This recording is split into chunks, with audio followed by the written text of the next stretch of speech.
Gerakan terbaru sedang dirancang bagi menjatuhkan kerajaan Perdana Menteri Anwar Ibrahim yang didalangi pemimpin parti pembangkang termasuk wakil tertentu kerajaan, dakwa timbalan Ketua Pengarah Komunikasi Komuniti, Jabatan Komunikasi Komuniti, JKOM Ismail Yusof. Ismail berkata rancangan tersebut yang digelar sebagai langkah Dubai timbul sewaktu percutian pemimpin PN termasuk dari pihak kerajaan di Ibu Kota Emiriah Arab Bersatu, UAE, baru-baru ini.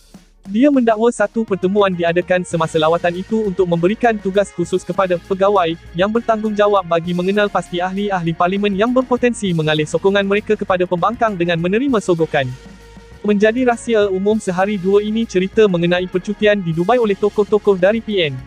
Diikuti dengan kehadiran beberapa pimpinan lain yang dikaitkan dengan kumpulan-kumpulan yang tidak senang dengan cara kepimpinan PMX Perdana Menteri ke-10 dan Kerajaan Madani.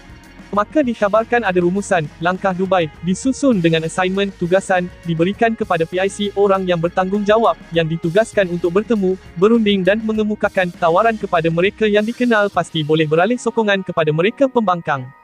Dikatakan ada jurucakap yang ada akses dengan kepimpinan di sebelah pembangkang sedang berkeliaran di seluruh negara, termasuk di Sabah dan Sarawak untuk cuba meyakinkan bahawa awal 2024, Kerajaan Madani akan tumbang siap dengan tarikh dan deadline sekali, kata Ismail dipetik Berita Harian. Ismail mendakwa terdapat pembabitan tokoh politik veteran berpengaruh berpangkat Tun yang bersekongkol dengan pembangkang termasuk dikatakan menggunakan sumber asing untuk menggulingkan pentadbiran diterajui Anwar. Katanya, dia memperoleh maklumat mengenai gerakan terbaru itu daripada pelbagai sumber, dan bukan hanya daripada satu pihak saja. Dia juga mendakwa memiliki butiran pemimpin PN mahupun di pihak kerajaan yang terbabit usaha tersebut tetapi memilih untuk tidak mendedahkan perincian terbabit, dengan alasan ia bukan tanggungjawabnya.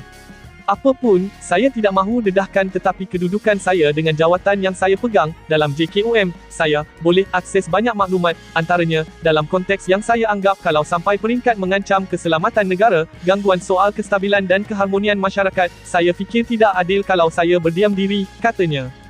Menyifatkan langkah itu sebagai gerakan pengkhianatan, Ismail menggesa Perdana Menteri bertindak tegas. Tegasnya, gerakan itu jelas menunjukkan ia adalah konspirasi politik berniat jahat, yang berpotensi mengancam kedaulatan dan keselamatan negara. Secara peribadi, saya anggap semua tindakan mereka ini, as an act of treason atau suatu usaha atau gerakan pengkhianat untuk menggulingkan kerajaan yang di-Pertuan Agong. Justeru, PMX ada asas yang kukuh untuk bertindak secara afirmatif. PMX juga perlu segera arahkan Kementerian Dalam Negara, Ketua Polis Negara dan pihak keselamatan negara untuk menyiasat beberapa individu yang didapati terbabit secara langsung itu. Ia termasuk mengheret mereka yang ada kaitan dengan usaha jahat ini, langkah Dubai untuk disoal siasat atau diambil keterangan mereka, katanya. Terdahulu tulah mengenai pertemuan tertutup beberapa ahli parlimen PN dan 2 ahli parlimen dari BN di Dubai. Gerakan itu didakwa diatur beberapa pemimpin PAS dan Bersatu untuk mendapatkan sokongan sebahagian ahli parlimen BN dan Parti Pesaka Bumiputera Bersatu PBB. Bagaimanapun, Ketua Penerangan Bersatu Razali Idris memberitahu Sinar Harian bahawa dia tidak mempunyai maklumat mengenai dakwaan pergerakan itu. Saya tidak tahu menahu soal itu, katanya dipetik sebagai berkata. Tambahnya, langkah Dubai tidak pernah dibangkitkan oleh mana-mana ahli parlimen pembangkang, khususnya Bersatu. Sekian info hangat terkini hari ini. Terima kasih.